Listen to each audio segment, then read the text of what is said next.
Hello, my name is AJ. I'm your HYPOXiX coach for today, and we have level 1.1 standing split.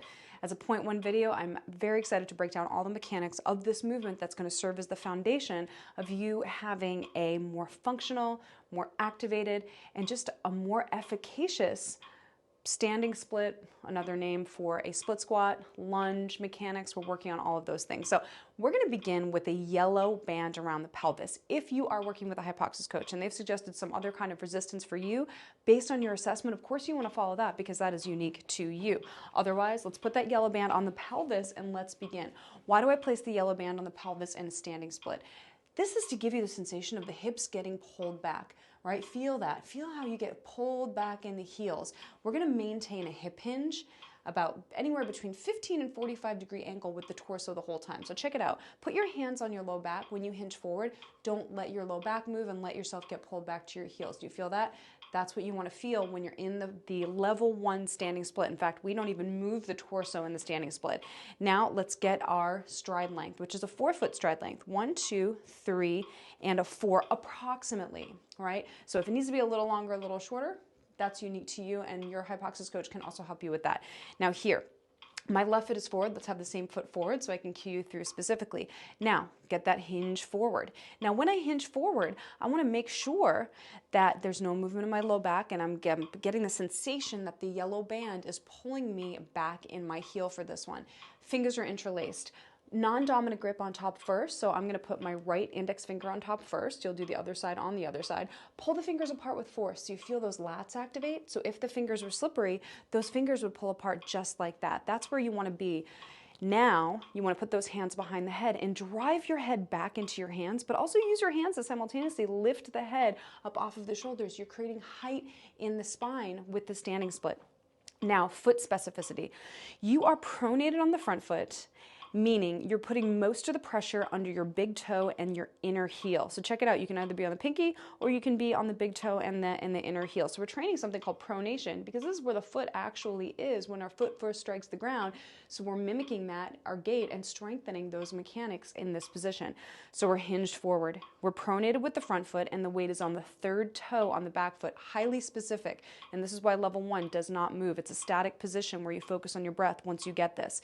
Pronation front foot, third toe, back foot. The front knee is pointing a laser beam over the third toe. It's not out, it's not in, so you want to make sure when you go into the big toe and the heel that the knee doesn't surpass or go inside or medial to the front big toe.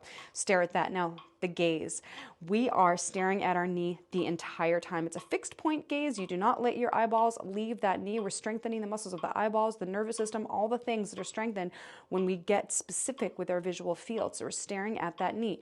Now, the front foot, ground resistance. You're pulling that front foot back toward the back foot as hard as you can. So if the floor were slippery, that foot would pull back like this. So you're going to feel a lot of hamstrings and a lot of glutes with that on that front leg.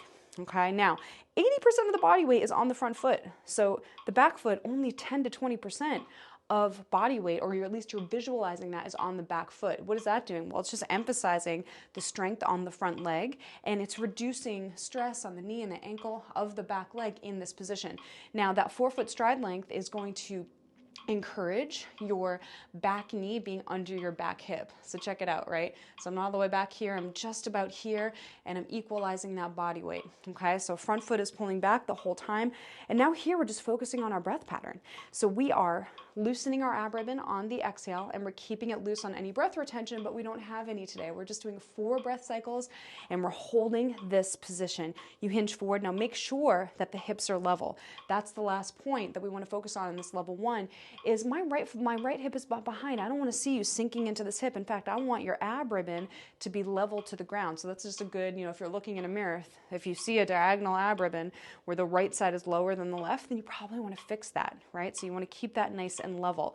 And let's make these mechanics strong and solid. So as we move up the chain in our movement progressions, you've solidified the basic function of the standing split. Okay, so level those pelvis, level the pelvis, interlace the fingers, push the head back, head stance, stare at the knee, third toe, ground resistance, pulling the foot back, pronation front foot, big toe, inner heel, third toe back, 80-20 stance.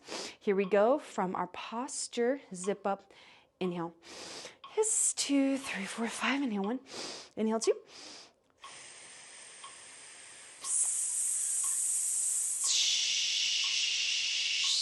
Loosen your ribbon. Now tighten it on the double inhale.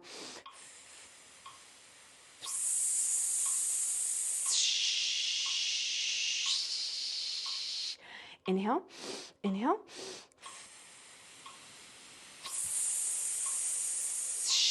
Pull that front foot back. Loosen your ab ribbon. Now inhale, tighten it.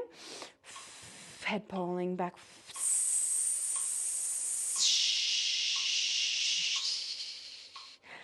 And finish. Excellent, excellent work. Now at this point, you need to repeat it on the other side. So you can either rewind the video about 60 seconds so we can perform it together, or you can stop the video here and you can try the other side on your own.